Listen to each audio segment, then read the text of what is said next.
நிதிஷ்குமார் இந்திய அரசியலின் அவமான சின்னம். எதிர்க்கட்சிகள் எதிர்க்கும் மோடியை பல்லக்கில் தூக்கி சுமக்கும் சுயநலம். பீகார் மாநில மக்களை நாடோடிகளாக மாற்றிய அவலம்.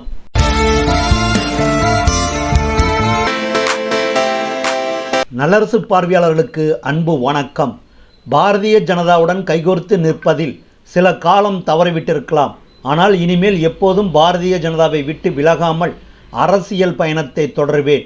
இப்படி முழங்கியிருப்பவர் பீகார் மாநில முதலமைச்சர் நிதிஷ்குமார். பிரதமர் நரேந்திர மோடிக்கு இணையாக பிரதமர் பதவிக்கு தகுதிக்குரியவர் என்று ஹிந்தி மொழியை பெரும்பான்மையாக பேசும் வட மாநிலங்களில் முன்னிறுத்தப்பட்ட நிதிஷ்குமார் தான் பீகார் மாநிலத்தில் ஆட்சி புரிவதற்கு முதலமைச்சர் பதவியை விட்டு கொடுத்தால் போதும், தன் ஆயுள் முழுவதும் பாரதிய ஜனதாவை தோளில் தூக்கி சுமப்பேன் என்று கர்ஜித்துள்ளார். 10 ஆண்டு காலம் இந்தியாவை ஆட்சி புரிந்து கொண்டிருக்கும் பாரதிய ஜனதா 3வது முறையாகவும் மத்தியில் ஆட்சியை கைப்பற்றினால் இந்தியாவில் ஜனநாயகம் முழுமையாக செத்துவிடும் என்று நாடு முழுவதும் அரசியல் திறனாய்வாளர்கள் அலறிக்கொண்டிருக்கிறார்கள்.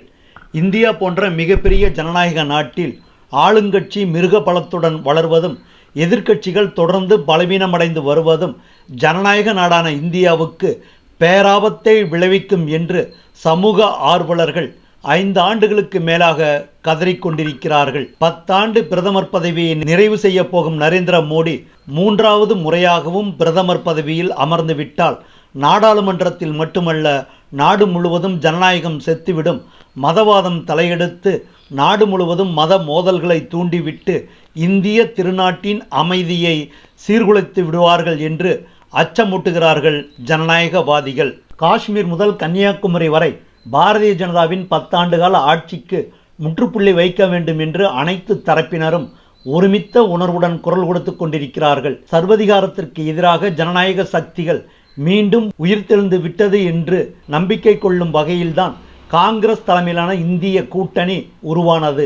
50 ஆண்டுகளுக்கு மேலாக ஆட்சியில் இருந்த இந்திய தேசிய காங்கிரஸ் இன்றைய தேதியில் மிகவும் பரிதாபத்திற்குரிய கட்சியாகத்தான் காட்சியளித்துக் கொண்டிருக்கிறது. பிராந்திய கட்சிக்கு இணையான செல்வாக்கை பெற்றிருக்கும் காங்கிரஸ் கட்சிக்கு உயிரோட்டம் கொடுத்து கொண்டிருக்கிறார் இளம் தலைவர் ராகுல் காந்தி. பாரத யாத்திரை மூலம் ராகுல் காந்தி மீது நாட்டு மக்களுக்கு அபிரிதமாக நம்பிக்கை ஏற்பட்டிருக்கும் நிலையில் ராகுல் காந்தி முன்வைக்கும் பல்வேறு பண்பாடுகளை கொண்ட இந்திய திருநாட்டில் அன்பால் அனைவரும் ஒன்றிணைவோம் என்ற முழக்கம் இதுவரை காங்கிரஸ் மீது இல்லாத நம்பிக்கையை நாட்டு மக்களிடம் தற்போது ஏற்படுத்தியிருக்கிறது. பாரதிய ஜனதா கட்சி தலைவர்களும் பிரதமர் மோடியும் இந்து மத உணர்வுகளை தூண்டிவிட்டு நாடு முழுவதும் வெறுப்பு அரசியலை முன்னெடுத்து வரும் நேரத்தில் ஒவ்வொரு மாநிலத்திற்கும் தனித்தனியாக இருந்து வரும் பாரம்பரியமிக்க பண்பாட்டை சிதைக்காமல் வேற்றுமையில் ஒற்றுமை காண்போம் என்ற தத்துவத்திற்கு ஏற்ப பிராந்திய கட்சிகள் ஓரணியில் திரண்டு வருகிறது. காங்கிரஸை உள்ளடக்கி திரிணாமுல் காங்கிரஸ், தேசியவாத காங்கிரஸ், கம்யூனிஸ்ட் கட்சிகள், சமாஜ்வாதி கட்சி, ஆம் ஆத்மி கட்சி, திமுக ஆகிய கட்சிகள் ஒன்றிணைந்து பாரதிய ஜனதாவுக்கு எதிராக எதிர்க்கட்சி கூட்டணியை வலுப்படுத்தி வருகிறது. நாடு முழுவதும் இந்திய கூட்டணிக்கு ஆதரவு பெருகி வரும் நேரத்தில் இந்திய கூட்டணியிலிருந்து திடீரென்று விலகி பாரதிய ஜனதா தலைமையிலான தேசிய ஜனநாயக கூட்டணியில் கைகோர்த்துள்ளார் பீகார் மாநில முதலமைச்சர் நிதிஷ்குமார். ராகுல் காந்தியை பிரதமர் வேட்பாளராக இந்திய கூட்டணி முன்னிறுத்தாத போதும் எதிர்க்கட்சிகளின் பிரதமர் வேட்பாளர் பட்டியலில் மம்தா பானர்ஜி, நிதிஷ்குமார் ஆகிய 2 தலைவர்களுக்கும் பாரதிய ஜனதாவுக்கு எதிரான நிலைப்பாட்டை கொண்டுள்ள எதிர்க்கட்சிகளின் ஆதரவு அதிகமாக இருந்தது. மம்தா பானர்ஜியின் அரசியல் பயணத்தோடு நிதிஷ்குமார் அரசியல் வாழ்க்கையை ஒப்பிட்டால் அரசியல் முதிர்ச்சி, சோசலிசம் என்ற சமதர்ம தத்துவத்தில் ஆழ்ந்த பற்று கொண்டவராக இருந்தார் நிதிஷ்குமார். 1989ஆம் ஆண்டிற்கு முன்பாக அரசியல் பயணத்தை தொடங்கிய நிதிஷ்குமார் ஜனதாதளம், சமதா கட்சி என பயணித்து பொது உடைமை சித்தாந்தவாதியாக உயர்ந்தார். 50 ஆண்டுகளுக்கு மேலான நிதிஷ்குமாரின் அரசியல் பயணத்தில் மாநில நலனை விட, தேசத்தின் நலனை விட தன் நலமே பெரிது என கொள்கையை கொண்டவர்தான் நிதிஷ் என்று சொல்லும் அளவுக்குத்தான் அவரின் அரசியல் பயணம் தொடர்ந்து கொண்டிருக்கிறது. முதலமைச்சர் என்ற பதவி மீது நிதிஷ்குமாருக்கு இருக்கும் அளவுக்கு அதிகமான ஆசைதான் அவரின் அரசியல் பயணத்தையே கேலிக்குரியதாக்கி இருக்கிறது. சுதந்திர போராட்டத்தில் பங்கேற்ற பெற்றோர்களுக்கு மகனாக பிறந்த நிதிஷ்குமார் இந்தியாவின் ஆகச்சிறந்த சமதர்மவாதி என்று போற்றப்பட்ட ஜார்ஜ் பெர்னாண்டஸுடன் இணைந்து அரசியல் பயணத்தை தொடங்கினார். மனித பிறவியில் ஏற்றத்தாழ்வு இன்றி அனைத்து மக்களும் சமமாக நடத்தப்பட வேண்டும் என்ற கோட்பாட்டை அழுத்தம் திருத்தமாக முழங்கி வந்தவர் நிதிஷ்குமார். 1996ஆம் ஆண்டில் மறைந்த முன்னாள் பிரதமர் வாஜ்பாய் தலைமையிலான மத்திய பாஜக அரசில் அமைச்சராக பதவியேற்ற நிதிஷ்குமார் சமதர்ம கொள்கையில் சமரசம் செய்து கொள்ள ஆரம்பித்தார். பாரதிய ஜனதா கட்சியுடன் இணைந்து அரசியல் பயணத்தை தொடர்ந்த நிதிஷ்குமார் 2005ஆம் ஆண்டில் பீகார் மாநில முதலமைச்சர் பதவியில் அமர்ந்தார். ஏறக்குறைய 20 ஆண்டுகளுக்கு மேலாக முதலமைச்சர் பதவியில் ஒட்டி கொண்டிருப்பதே தன் வாழ்வின் லட்சியம் என்ற நிலைக்கு கீழே இறங்கிவிட்டார் நிதிஷ்குமார். முதலமைச்சர் பதவிதான் நிதிஷ்குமாரின் அரசியல் பாதையை தடுமாற வைத்து கொண்டே இருக்கிறது. 2013ஆம் ஆண்டில் பாரதிய ஜனதா கட்சி தலைமையிலான தேசிய ஜனநாயக கூட்டணியின் பிரதமர் வேட்பாளராக நரேந்திர மோடி அறிவிக்கப்பட்டதை பார்த்து அதிர்ந்து போனவர் நிதிஷ்குமார். 2014 நாடாளுமன்ற தேர்தலுக்கு முன்பாக பாரதிய ஜனதா கூட்டணியிலிருந்து வெளியேறிய நிதிஷ்குமார் காங்கிரஸ் தலைமையிலான மகாபந்தன் கூட்டணியில் லாலு பிரசாத்தின் ராஷ்டிரிய ஜனதா தளத்துடன் கைகோர்த்தார். நாடாளுமன்ற தேர்தலில் பாரதிய ஜனதாவை வீழ்த்துவதற்கான வியூகம் வகுக்கப்பட்ட போதெல்லாம் உடனிருந்த நிதிஷ்குமார் 3வது முறையாக பிரதமர் பதவியில் அமர்வதற்கு துடியாய் துடித்துக் கொண்டிருக்கும் நரேந்திர மோடியை பல்லக்கில் வைத்து நிதிஷ்குமார் சுமந்து கொண்டிருக்கும் அவலத்தை பார்த்து பீகார் மக்கள் மட்டுமின்றி நாடு முழுவதிலும் உள்ள சமதர்மவாதிகள் இரத்த கண்ணீர் வடிக்கிறார்கள். 2020 முதல் நிதிஷ்குமாரின் அரசியல் பயணம் பதவி ஆசையால் கேவலமான பல நிலைகளை கடந்து வந்திருக்கிறது.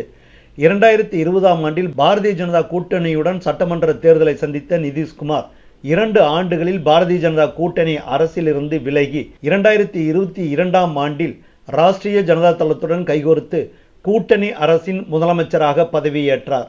17 மாதங்களில் ராஷ்டிரிய ஜனதா தள கூட்டணியை விட்டு வெளியேறி மீண்டும் பாரதிய ஜனதாவுடன் கைகோர்த்து கடந்த ஜனவரி மாதம் மீண்டும் முதலமைச்சராக பதவியேற்றுக் கொண்டார் நிதிஷ்குமார். ராஷ்டிரிய ஜனதா தள கூட்டணி அரசின் முதலமைச்சராக நிதிஷ்குமார் இருந்த காலத்தில்தான் பாரதிய ஜனதாவுக்கு மாற்றாக இந்திய கூட்டணி அமைவதற்கு அடித்தளம் வகுத்தவரே நிதிஷ்குமார் தான். இந்திய கூட்டணியின் முதல் கூட்டம் பாட்னாவில் தான் நடைபெற்றது. பாஜகவுக்கு மாற்றாக இந்திய கூட்டணி நாடு முழுவதும் மிகப்பெரிய வரவேற்பு பெற்று வந்த நேரத்தில் சுயநலத்தின் ஒட்டுமொத்த உருவமான நிதிஷ்குமார் திடீரென்று வெளியேறினார். நிதிஷ்குமாரின் விலகலால் பாரதிய ஜனதா கட்சியும் பிரதமர் மோடியும் உள்ளம் குளிர்ந்து போனார்கள். பதவி ஆசையால் இந்திய கூட்டணியை பலவீனமாக்குவதற்கு நிதிஷ்குமார் ஆடிய நாடகத்தை பார்த்து காங்கிரஸ் மற்றும் பிராந்திய அரசியல் கட்சிகள் கோபப்படவில்லை. ஆனால் பீகாரில் மார்ச் 2ஆம் தேதி நடைபெற்ற அரசு விழாவில் பிரதமர் மோடியுடன் மேடையை அலங்கரித்த முதல்வர் நிதிஷ்குமார் உருகி பேசியதைத்தான் பாரதிய ஜனதாவை கடுமையாக எதிர்த்து வரும் காங்கிரஸ் மற்றும் டெல்லி, மேற்கு வங்கம், தமிழ்நாடு ஆகிய மாநிலங்களில் ஆளுங்கட்சியாக உள்ள பிராந்திய கட்சி தலைவர்களையும் ஆட்சியை இழந்துள்ள தேசியவாத காங்கிரஸ், சிவசேனா, சமாஜ்வாதி ஆகிய கட்சிகளை சேர்ந்த தலைவர்களையும் அதிகளவு கடுப்பேற்றியுள்ளது. எதிர்க்கட்சிகளை பழிவாங்குவதற்காகவே ஜனநாயக அமைப்புகளான அமலாக்கத்துறை, வருமான வரித்துறையை ஏவி விட்டு எதிர்க்கட்சிகளையே பிளவுபடுத்தி வரும் பிரதமர் மோடி தலைமையிலான மத்திய அரசுக்கு ஆதரவாக ஆவேசமாக முழங்கிக் கொண்டிருக்கிறார் பீகார் முதல்வர் நிதிஷ்குமார். நாடாளுமன்ற தேர்தலுக்கான தேதி அறிவிப்பதற்கு முன்பே தமிழ்நாடு, கேரளம், மேற்கு வங்கம், பீகார் என 142 MP தொகுதிகளில் பாரதிய ஜனதா கட்சி அபார வெற்றி பெறுவதற்காக சூறாவளி பிரச்சாரத்தில் ஈடுபட்டு கொண்டிருக்கிறார் பிரதமர் நரேந்திர மோடி. தமிழ்நாடு மற்றும் கேரளாவில் பிப்ரவரி மாத இறுதியில் பாஜக பொதுக்கூட்டங்களில் பங்கேற்ற மோடி ஓரிரு நாட்கள் கூட ஓய்வு எடுக்காமல் மேற்கு வங்கம் மற்றும் பீகாரில் முனைப்பான தேர்தல் பிரச்சாரத்தை மேற்கொண்டுள்ளார். தமிழ்நாட்டிற்கு மார்ச் 4ஆம் தேதி வருகை தரும் நரேந்திர மோடி அரசு முறை பயணமாக இல்லாமல் அரசியல் பயணமாகவே அமைத்து கொண்டிருக்கிறார். சென்னையில் பாரதிய ஜனதா கட்சியின் தேர்தல் பிரச்சார பொதுக்கூட்டத்தில் மோடி பேச உள்ளார். 10 ஆண்டு பாஜக ஆட்சியில் இந்திய திருநாட்டின் பொருளாதாரம் கடுமையாக பாதிக்கப்பட்டிருப்பதாகவும் வேலையின்மை கோடிக்கணக்கான இளைஞர்களை நடுத்தெருவில் நிறுத்திவிட்டதாகவும் ஜனநாயகவாதிகள் அபாய குரலை எழுப்பிக் கொண்டிருக்கிறார்கள். பீகார் மாநிலத்தைச் சேர்ந்த லட்சக்கணக்கானவர்கள் வேலைவாய்ப்பை தேடி டெல்லி, மகாராஷ்டிரம் மற்றும் தென்னிந்தியாவில் அடைக்கலம் புகுந்துள்ளார்கள். சொந்த மாநிலத்து மக்களையே காப்பாற்ற முடியாத நிதிஷ்குமார் 19 ஆண்டுகளாக பீகார் மாநிலத்தின் முதலமைச்சர் பதவியில் அமர்ந்திருக்கிறார் என்ற அவமானகரமான வரலாற்றுக்கு சொந்தக்காரர் நிதிஷ்குமார் என்ற தனிநபரின் பதவி ஆசைக்காக ஒட்டுமொத்த பீகார் மாநில மக்களும் அவமானத்தை சுமந்து கொண்டிருக்கிறார்கள். நிதிஷ்குமார் போன்ற அரசியல்வாதியால் இந்தியாவிற்கே பெருத்த அவமானம் என்று இரத்த கண்ணீர் சிந்துகிறார்கள் சோசலிஸ்ட் எனும் சமதர்மவாதிகள்.